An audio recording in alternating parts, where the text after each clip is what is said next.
All right, so we all see these towering skyscrapers and massive bridges, right? But have you ever stopped to think about what's actually holding them all up? Because there's this invisible revolution happening right under our feet, a total rethink of how we build on solid ground. And, you guessed it, it's being powered by AI. So here's how we're going to break it all down. First, we'll look at the unseen challenge engineers face. Then, we'll get into this really interesting data dilemma. After that, we'll see how AI is stepping up as a kind of virtual assistant, check out a super cool case study from Sydney, and then zoom out a bit to see how this all contributes to building a smarter world. And we'll wrap up with what might be the most crucial piece of the puzzle, the partnership between people and AI. Okay, let's kick things off with that first point, engineering's unseen challenge. This is all about the super complex, hidden world that, our entire civilization is literally built on. You see, for every incredible structure we build, look at these massive tunnel supports. There's an even bigger, totally invisible challenge that has to be solved first. And that challenge, it's the ground itself. And this brings us to this amazing field called geotechnical engineering.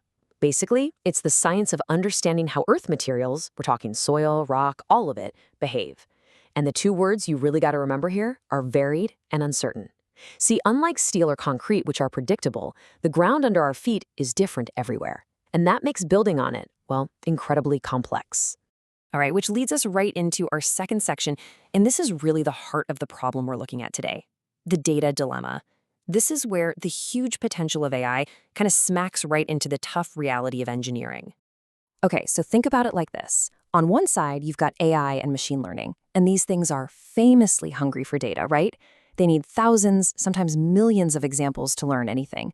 But then, on the other side, you have geotechnical engineering, where getting data is super hard and really expensive. You can't just go and download a million soil samples. Every single building site is unique, so the data you do get is limited, it costs a ton, and it's all over the place. So this brings up the big question, the one engineers have been trying to solve for a while now. How on earth can you make AI work in what's basically a data desert? And the answer, which is what we're diving into now in Section 3, is actually brilliant. Instead of trying to use AI to just analyze the little data they have, engineers are flipping the script. They're using AI to generate new experience from scratch. It's like turning AI into this incredibly powerful virtual assistant. Here's a way to think about it. You know how a neuron in our brain works? Well, a generative AI can be taught the fundamental rules of physics and geology in a similar way. And once it gets those rules, it can run thousands, even millions of virtual simulations. It becomes this tireless assistant, letting engineers explore all these what-if scenarios they could never, ever test in the real world. So here's what that workflow actually looks like, simplified. First, the engineer defines the problem and builds just one base simulation. Then, and this is the clever part, they use a tool like ChatGPT as their virtual assistant to write the code that automates everything. And that lets them run thousands of these what-if scenarios, which in turn generates a massive synthetic data set. And boom, you finally have enough data to feed that hungry AI. Now, I know this might sound a little like science fiction, but it's already happening, which takes us to Section 4, a real-world case study out of Sydney where they put this exact method to the test. Okay, so here was the challenge, and it was a big one. When you dig a deep basement in the specific kind of sandstone you find around Sydney, how much is the ground around it going to move? And you have to get this right, because getting it wrong, well, that could be catastrophic for any buildings or infrastructure nearby. So how did it go? Well, the results were pretty amazing. The AI-powered simulations predicted that for every meter they dug down, the ground would move somewhere between 1.1 and 2.2 millimeters. And when they compared that to the actual measurements from real construction sites in Sydney, the numbers lined up almost perfectly. It was a huge success. The lead researcher, Ali Parsapaju, put it simply. The framework was robust and reliable. This proved it wasn't just some theoretical exercise. This was a validated method you could actually trust in the real world.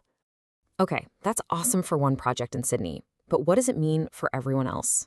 So for Section 5, let's zoom out and see how this whole approach is really part of a much bigger trend, building a smarter world.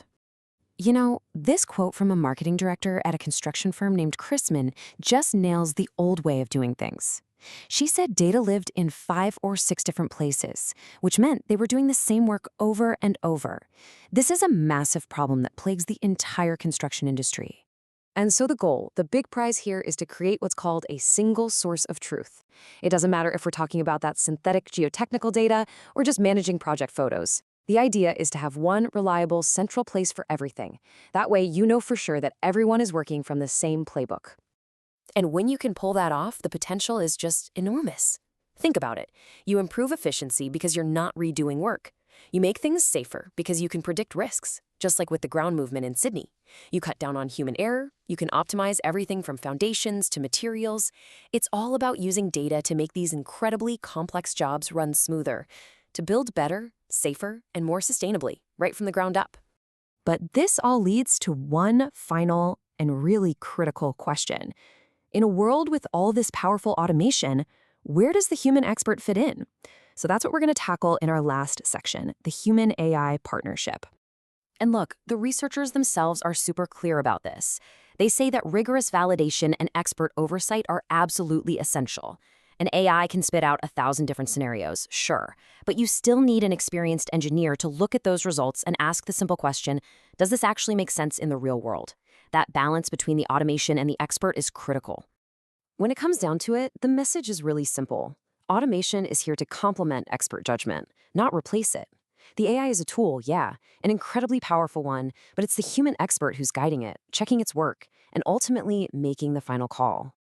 So that really leaves us with this final thought. This isn't about humans versus machines. Not at all. It's about a partnership. And it really makes you wonder, doesn't it? What's the true potential here? What can we really build when that deep human expertise gets amplified by the incredible power of artificial intelligence?